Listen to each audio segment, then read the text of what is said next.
Chaque semaine, la rédaction d'Afro WEBTV vous propose un condensé de l'actualité des 7 derniers jours. Suivez sur Afro WEBTV l'actualité politique, économique et sociale, bref, dans toute son entièreté, sur www.afrowebtv.com. Veuillez vous abonner à notre chaîne Afro WEBTV sur YouTube et Facebook pour ne rien rater sur l'essentiel de l'actualité de la semaine. Afro WEBTV, au service de la communauté africaine à la diaspora. Afro WEBTV, c'est l'Afrique qui gagne.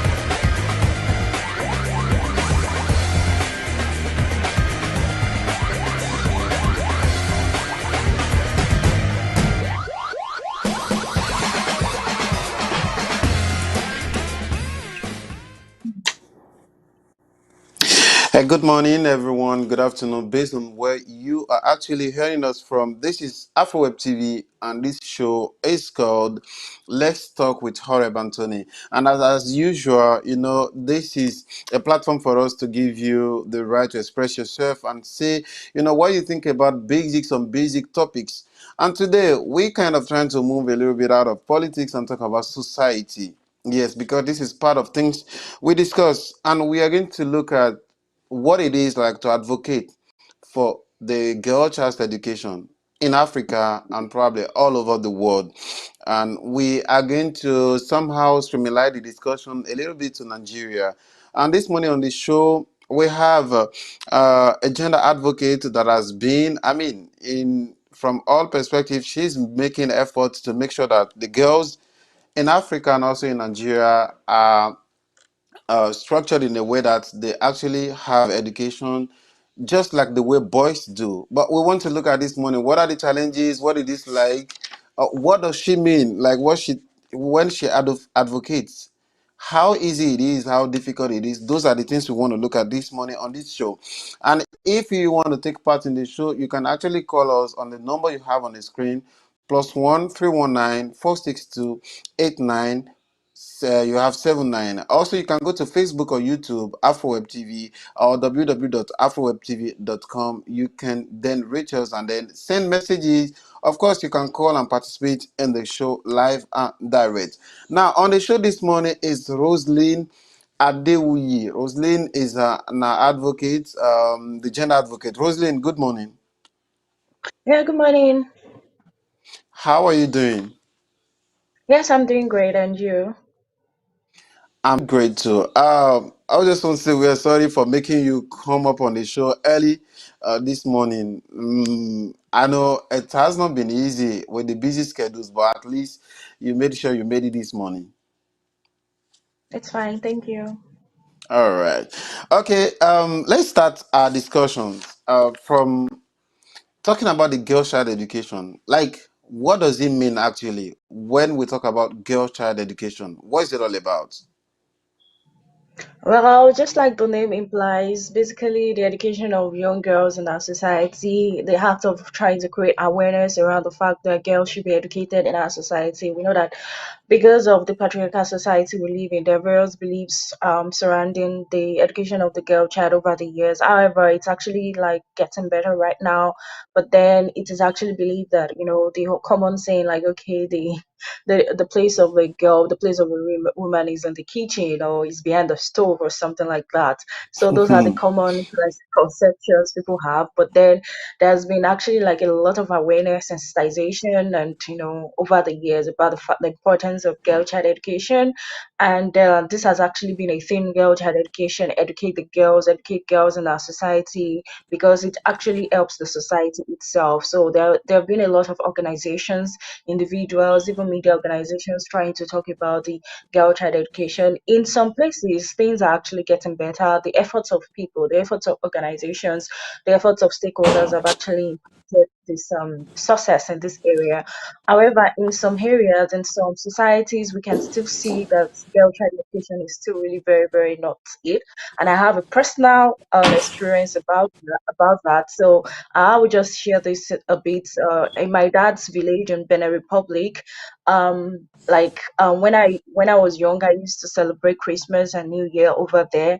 Now going back there, all the young girls that we actually like grew up together, that they were my friends, all of them stopped at secondary school level. They didn't even really pass their WASC exam, which is called back.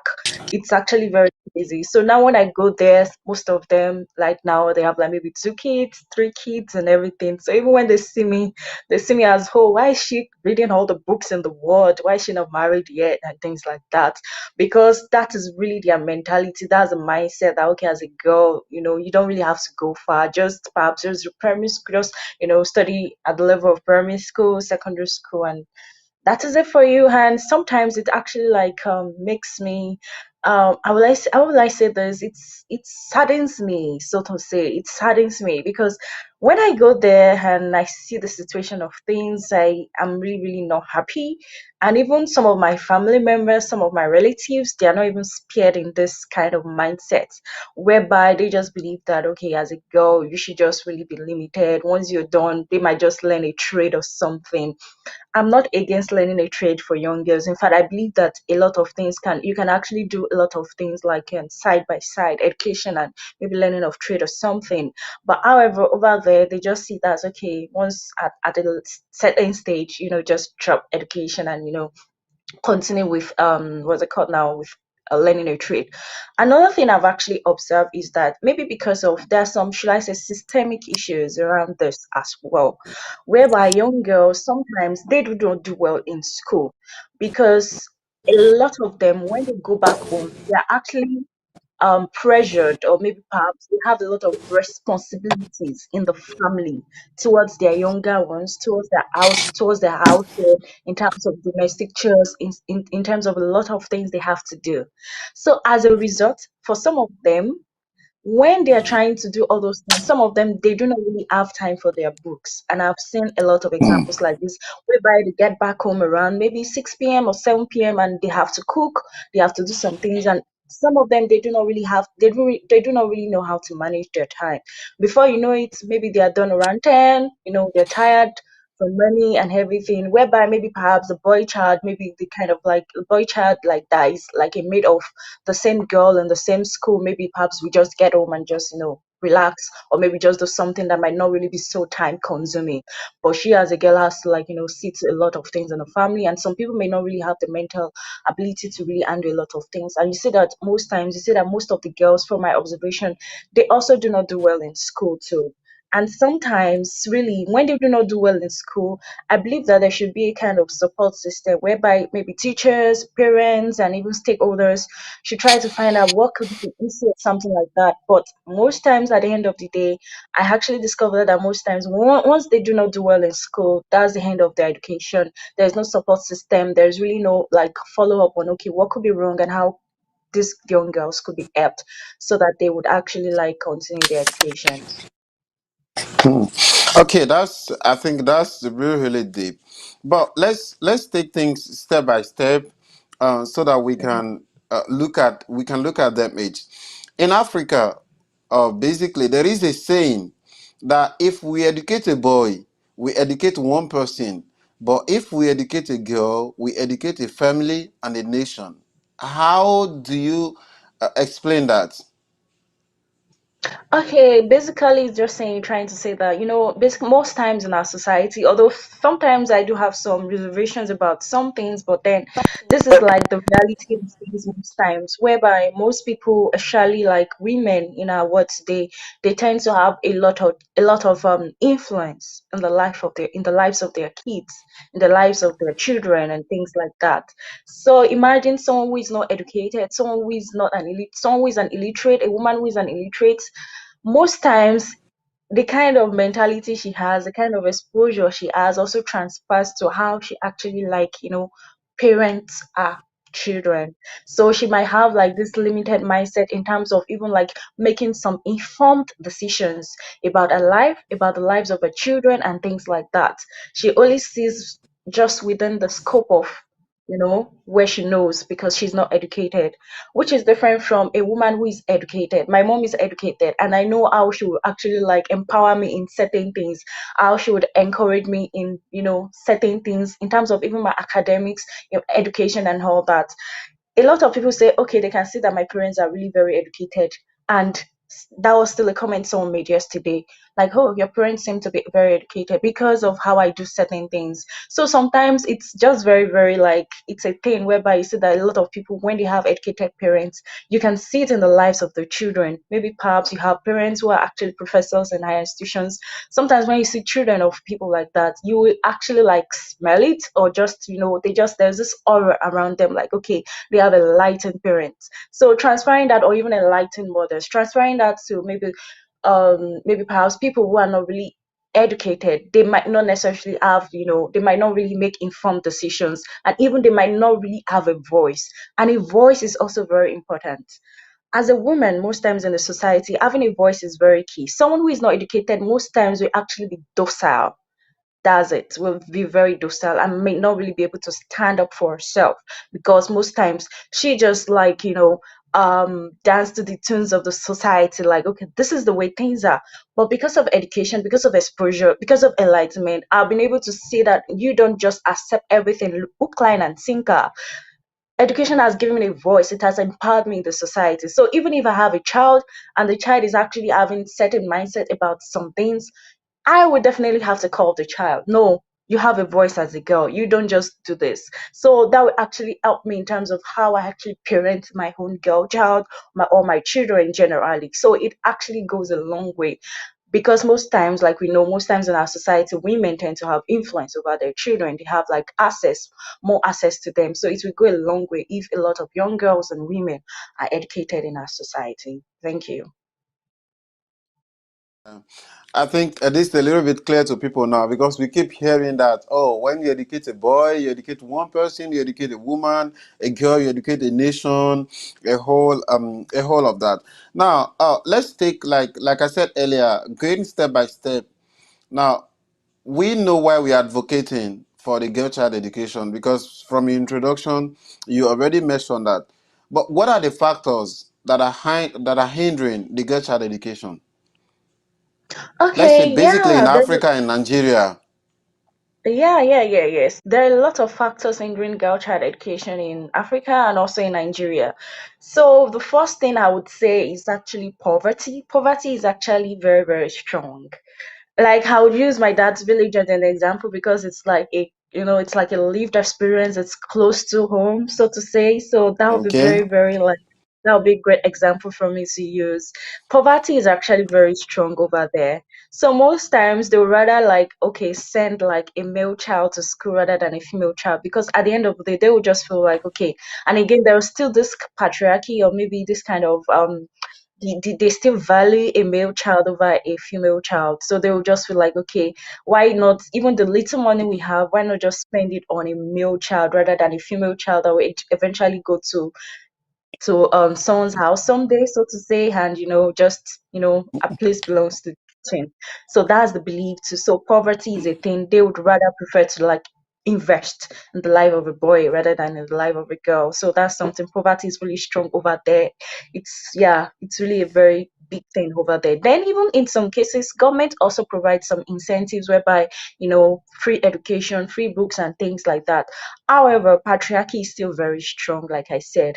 There's still this very, very strong mindset in my dad's village, just like I said, because I would like to use that as an example about a young girl. In fact, it's very rare. Like, ever since I've been going there since I was a kid, I think I've only seen one lady who has actually come out from that town. It's I wouldn't call it a village, because it has like basic amenities, but it's really very small, and the mindset is like the mindset of a village.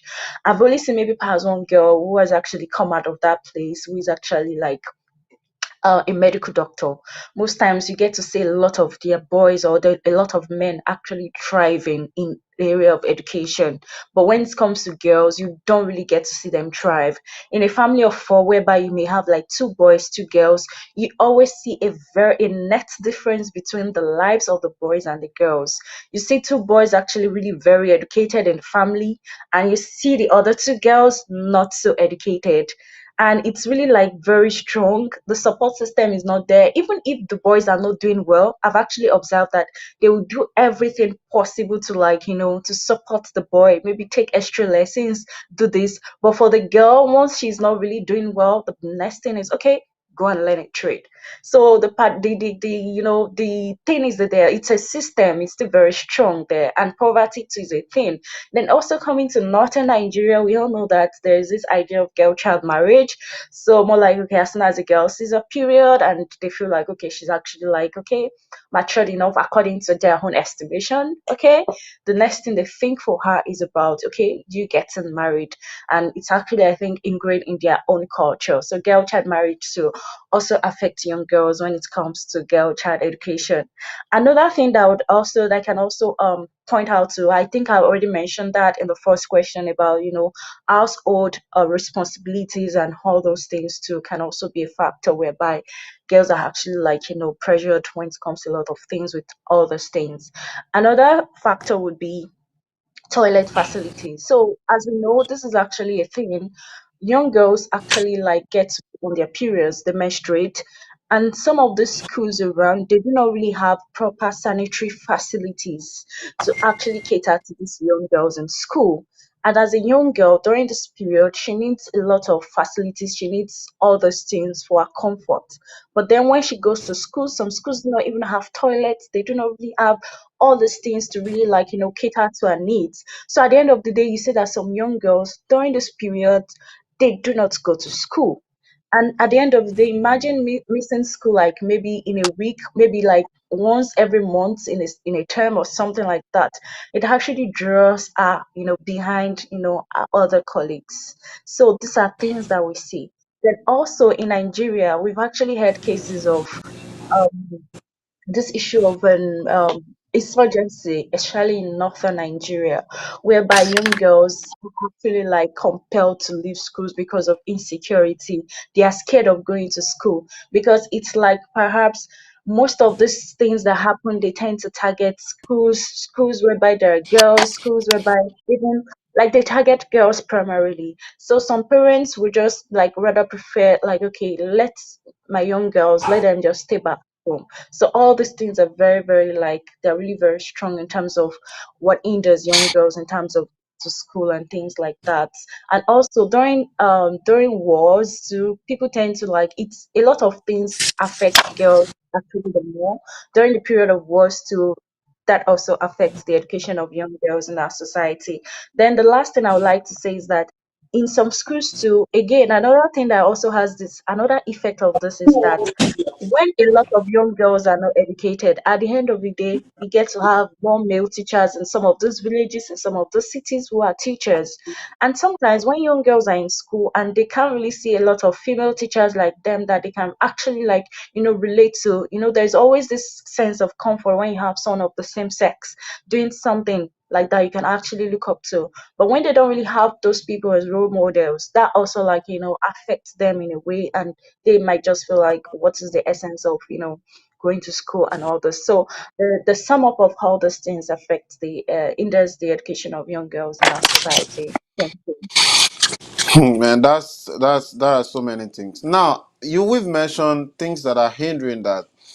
Rose, what are the solutions? What do we have to do so that Okay, yeah, these things you yeah. mentioned can actually, we can find a way to make them work better? What do you provide as Okay. solutions? Okay, so basically, talking about, of course, this life, it's good where you look at problems. Solutions are also very important. You need to also think Yes. about solutions. So talking about poverty issue, well, I know that there are a lot of organizations, there are a lot of NGOs, there are a lot of individuals that are actually making efforts to see to the education of young girls in our society today. So some of them actually provide, sponsorship for young girls. Some of them actually like incentivize, like in terms of making everything like, giving a sort of discount for the education of young girls. So these are efforts. In fact, going online, once you type girl child education, you see a lot of organizations these days actually, like, especially even in Africa, contributing to, like, getting a girl child in school. Some even would actually have like a donation link whereby you can even support a young girl in school. So these are various efforts in terms of, solving this when it comes to the area of poverty. Now, when it comes to the area of, the patriarchy, the mindset, the mentality, that then comes to the aspect of sensitization and awareness. So in my dad's village, I remember when I used to go there, they would always have like a kind of, shall I say, placards on the street talking about girl child education, and they would actually show a picture of a young girl going to school, showing books, just to, like, make people see that this is actually a valuable thing if you send a girl to school. And again, I would actually say that efforts have been made over the years, and at least things have improved. However, we are not still there yet, whereby, some actually had that mentality that, okay, girl child education is useless. But then by the time they see a lot of, like, through sensitization, through awareness, through people talking to people, then they will see the value in sending their girls to school. So that is also another thing. Sensitization and awareness are very, we might just, sometimes when I actually think about a lot of things, and a lot of problems in our world today, and the very, like, the solution that always comes to my mind most times is sensitization, it's awareness. And sometimes I feel like, hope this is not really overflowed or something like that. But sometimes when I sit down and I say, no, it's not really overflowed. Awareness and sensitization are very, very strong in our society. Even in my church self, there have been some problems in the society whereby people come to my church to talk about them. And I realize that once they come, a lot of people actually hold on to what they say, because a lot of people even respect, like, religious institutions and all of that. So awareness and sensitization are very, very strong in our society. And again, religious institutions are also very, like, influential. A lot of people actually respect their pastors, their imams, etc. So if those religious leaders too, they can also make efforts and also, like, talking to people. A lot of people respect their words. They respect what they say. That's another thing. Then in terms of the sanitary issue for young girls too, efforts too should be made in terms of ensuring that every school has a toilet facility for young girls to cater to their needs. That's also very important, so that they don't have to, like, stay back at home in order to, like, say, okay, because of this, I won't be going to school. And again, like I said, so there are a lot of NGOs who are actually, like, the core area of their work is actually associated with menstrual hygiene. So they actually provide, means of, reusable pads for secondary school young girls and also things like that. So they are also helping out in terms of these things and encouraging, like, means through which young girls can actually cope when they are, when they're menstruating, in order to, like, keep them in school. Then in terms of insurgency too, that's also a very strong thing. Awareness too should be created. Government too should ensure that security is also assured in, various educational institutions. Then I know another thing a lot of people do too, in terms of IDP camps too, whereby some of them, maybe perhaps because of insecurity, they are actually, like, they had to, like, leave their homes. Some also provide some mini schools for them in the IDP camps, so that at least they get things running in terms of, education. Even in refugee camps too, these are things that we see whereby, okay, your education must definitely continue. Another thing is radio too has actually been a very strong source of solution in terms of this. Some people also try to create, like, some programs using radios whereby young girls can listen to, and they can actually learn from this, medium. And it has actually been very helpful. Yeah. Thank you very much. Hmm. Okay, we really hope all these things you mentioned are probably because most time when these solutions are profiled, like when we mention them, the authorities that are supposed to take them into consideration and act upon them do not actually do that. But we really hope. So, Rose, we'll go for a short break, and then when we're coming back, we're going to talk about you as a gender advocate. All right. Okay. So we're going to be talking about you as a gender advocate. We've actually talked about the education and the girls. So let's see how far you've gone with what you've been doing and what are the challenges, what are the next projects you have online. We'll be talking about that. Okay, this is Afro Web TV and the talk show today is on the girl child advocacy. And then we've been with Roseline Adewuyi. She's been with us. We'll go on a short break and then we'll be back soon.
Okay, welcome back on the show. I'm Horeb Anthony, and then we're talking about the girl child advocacy, advocating for the girl child education here on AfroWeb TV. And with us, we've been with Roseline Adewuyi, who is a gender advocate. Gender advocate. She's been with us right from the beginning of the show. And like I said before we went on break, Roseline, let's talk a little bit about you and this journey that you've been so far. Tell us what actually motivated you to start advocating for the girl child education. Okay, so from the very first should I say question, I mentioned my dad's village as an example, and Village. that actually has been a strong dusty motivation for me, whereby I see that a lot of young girls are not educated, and when I go there, like the truth of the matter is, when I go to my village right now, those girls were they used to be my friends and things like that. However, right now, if I go there, we may not really connect or really vibe well as it is. It's not out of maybe trying to form a sort of, should I say, classism or elitism. No, that is out of it. But then we are at actually different stage in life whereby our level of exposure, our level of enlightenment is totally different now.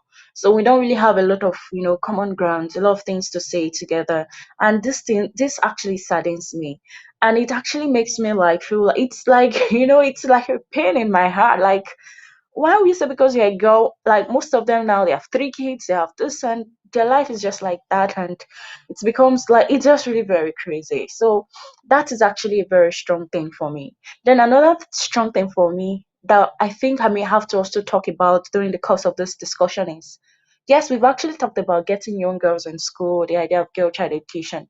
Another thing I would also like to talk about is the idea that even girls that are in school, how patriarchy still runs in educational institutions.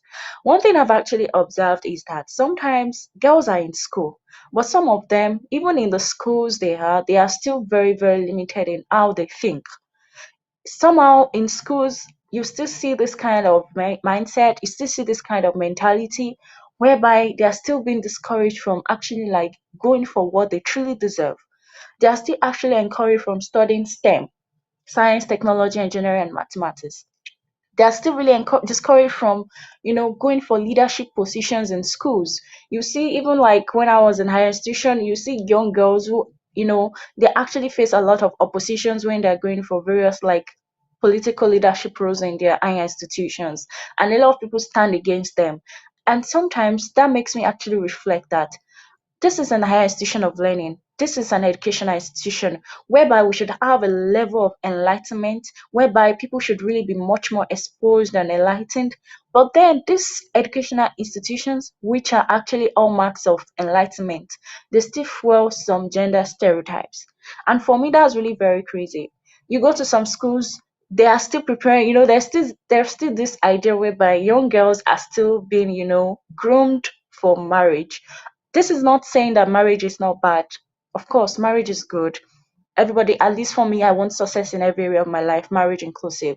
But then it's more like the gaze is always on girls, whereby it's like, okay, your life is actually like, everything points out towards marriage. And you see these things really.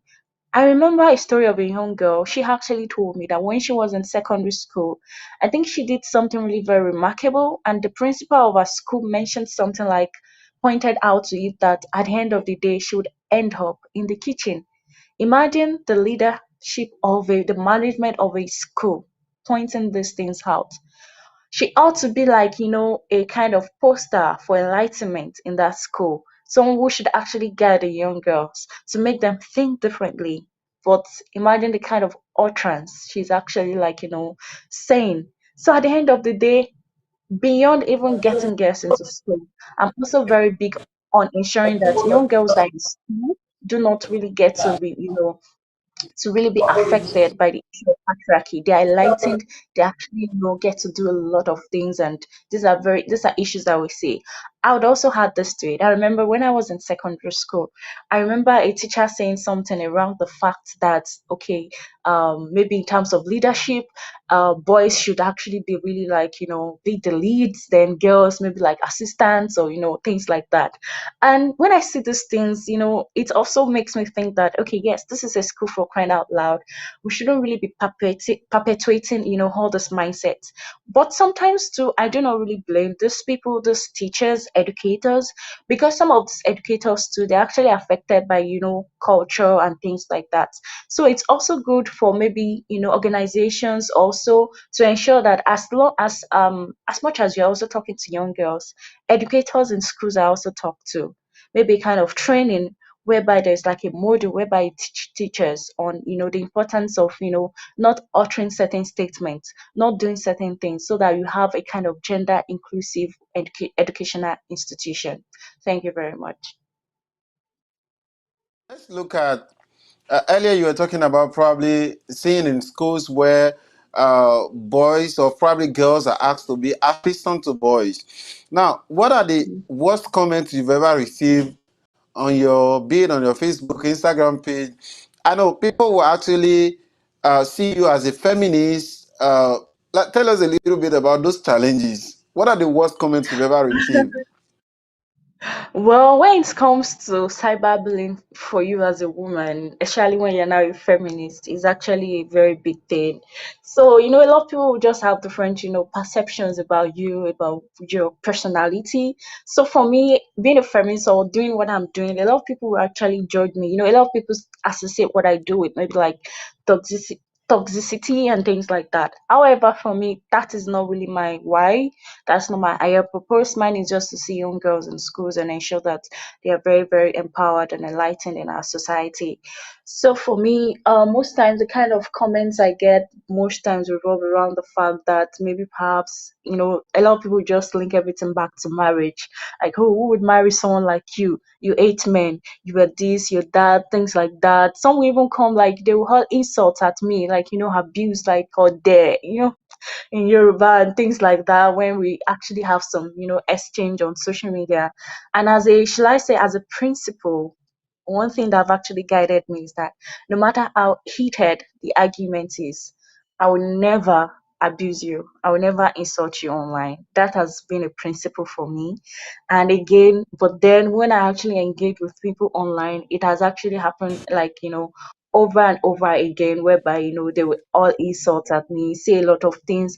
For me, it's just like a civil conversation, but maybe because the person feels, I really don't know, for some reason, some people can just, have an exchange online or even like argue intellectually with someone without like, insulting people. So those are the things I get: insults, abuses, a lot of projections about my personality. Some even might see me as, as this wicked person, this mean person. Then maybe in some Christian circles, they might see me as a sinner because I'm a feminist, and all this, different projections about my kind of person. So those are things. Yeah, cyberbullying is a thing. Oh, but perhaps nobody will marry me. You will never get married. Some even will project to the extent that, okay, even if you get married, you never have a successful home. Have heard different things and a lot of things. So And also because, what mm, do you tell those okay, people? Like, what do you tell them? yeah, definitely. I try to just like I'm always very calm online most times. I'm asking right now, you using this platform to talk to them, like, is it Okay. what they think Oh, you are that you are? Oh, okay. Definitely not. I know that because of a lot of things, a lot of people have actually like, there are a number of people who have actually like, should I say, bastardized what feminism really stands for. But then I actually know that anybody who has really like keenly followed me over the years would definitely know that I do not stand for toxicity. I'm actually against it because of what essence is being toxic, or maybe trying to push for men hatred in the society. It's really pointless for me, really. Yeah, because even women also, some of them actually perpetuate patriarchy. So will I say because of that I will hate all humanity? That's really pointless. Yeah. So, Rose, we also see that this is not all about girls alone. You know, sometimes if Like, you go to Nigeria or some other part of Africa, you even see boys on the street not going to school. So, in the course yeah, of your sure. advocacy, do you sometimes talk about boys too? Okay, so in the course of my advocacy, basically for me, my focus is on young girls. However, I have a blog. I have a blog here. So in my blog, I have like a series on my blog called Men Picking Up the Gauntlet. That's the name of the series. So this series is actually dedicated to young men who are actually at the forefront of boy child advocacy and men advocacy. So I interview them so that will inspire more young boys or men to actually like mentor young boys in the society, or actually have like a platform for young boys. For me, I'm actually after a sustainable society, a sustainable world, a world whereby everybody will, we actually thrive and all that. So for me, I'm actually very big on ensuring that young boys too are actually empowered too in our society. However, because I'm a woman, most times I tend to really like relate to the realities of a girl being a woman myself. I may not be able to relate to boys. If I talk to a boy about certain things, it might not really come from a place of being practical. It might just be a lot of things just being made up of theories here and there, and might not really be very, very practical. So the essence of doing that is to, make more young people see this, that okay, there are some men too who are actually doing these things for boys, and you too can actually start something in the corners of your room. And so far so good. I've interviewed 8 men. That's beautiful. Now let's talk about your. This surely going to be the last one. What are your next Okay. projects? Or what about the things you've done? Or are the ones you are looking up to? Okay, talking about my next project, it's very capital intensive. So it's still going to be something that I'm still going to like maybe perhaps might not really be very imminent, maybe might not really be soon, but then it's something I'm still trying to figure out by and by. I actually plan to have like a physical hub for young girls, like a physical space whereby young girls can get together and learn various skills beyond like, going to schools to talk to them about, unlearning gender stereotypes, whereby they can actually be empowered with a skill. It could be a digital skill that's also on the rise, or maybe like a skill that that they are really interested in, whereby there will be trainers to actually make them go through all these things. That's really on my mind. Then another thing I'm also thinking about is a mentorship platform for young girls, whereby young girls are paired with influential women in the society that will actually like guide them, mentor them through what they've been through. They will actually like be a sort of support system, guide them through things, and also like encourage them and empower them. That's also another project I'd like to do. Then another thing I'm also thinking about that would be for what's it called next year is also like empower a girl, whereby we actually like select like maybe a young girl or a young lady every month who is doing something. We support her with money. maybe to like support her business, support her brand or something like that. So that's also another thing I'm working on. But talking about projects I've done in time past, I've actually worked on several projects. Every International Day of the Girl Child, I organize events for young girls in schools on different themes. We organize competitions for them. I'm big on education. I'm big on things like this. I'm big on academic. We do things like that. And also, there's an ongoing project called Engenders. The Engenders means ending gender stereotypes in schools. So this is also like another big project of ours, whereby we're trying to talk to parents, teachers, and also like young girls in schools on how to like unlearn stereotypes in schools and how they can actually like go about that. But then in terms of challenges as regards these things, beyond the cyberbullying online also, financial constraint has actually been a very, it's been like one of the challenges in this journey too, in this advocacy journey. We need money to do a lot of things, and I'm only a student, so sometimes it can be very like very demand or very, very like constraining to really like do a lot of things because of finances and all those things. And even sometimes when you go online, you crowdfund, it's not always easy. Some people will definitely not, people may not really be responsive. So you just have to find ways of, going around things. So sometimes I try to ensure that some of the projects I embark on, they are not so capital intensive because of, you know, finances and things like that. Thank you very much. Okay, Rose, thank you so much. Because of your busy schedule, like I said earlier, this is going to be the end of the show today. I want to say thank you so much for making it, here. Last week we were supposed to be together, but, for some reasons it didn't. And we hope that in the next or in the nearest future we're still going to reach out to you, when we have discussions that really partake to, child girl or the girl child education or anything that has to do with girls in general or women also. So thank you so much. Okay, you're welcome. All right.